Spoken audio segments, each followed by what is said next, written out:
Editor-in-Chief of The Information, which is out with its tech IPO preview for 2021. Jessica, it's great to see you.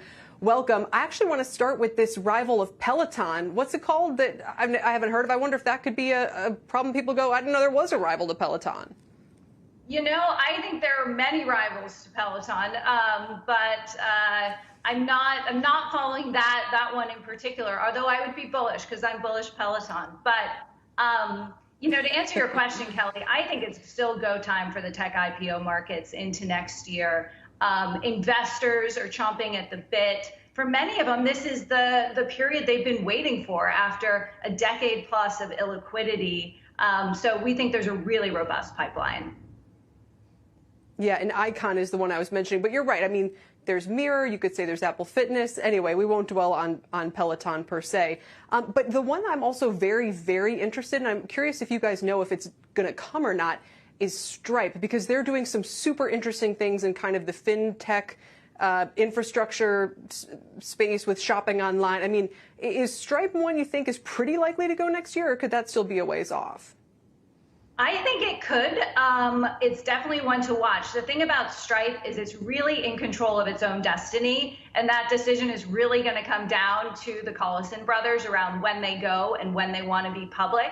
But I think if you're looking at these valuations right now in the public markets, you'd be silly to not take a serious look. And so, you know, Stripe is one on our list to closely watch.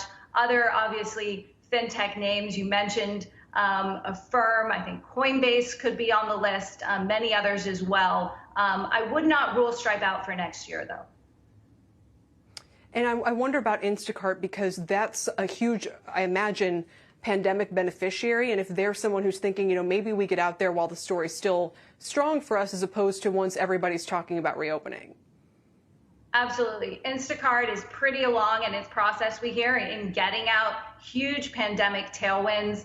You know, how sustainable that is, we'll see. I think that's a big question hanging over the public markets right now in tech. I mean, look at DoorDash. You know, look at, I think, where you've seen these tailwinds, but how sustainable are they? But Instacart is definitely one to watch.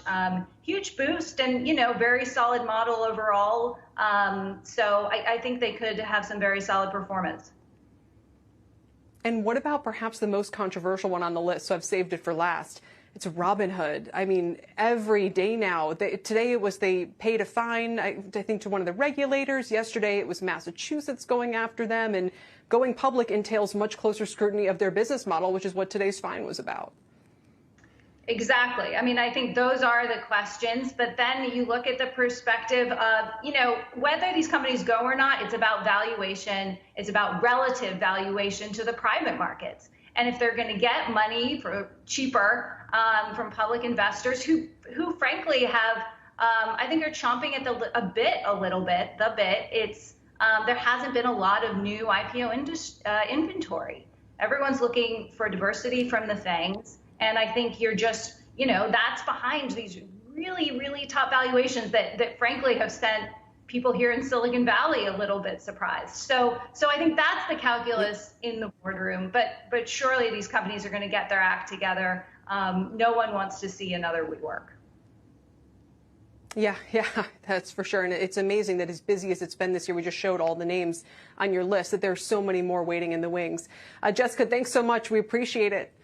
Jessica Lessin of The Information. Shepard Smith here. Thanks for watching CNBC on YouTube.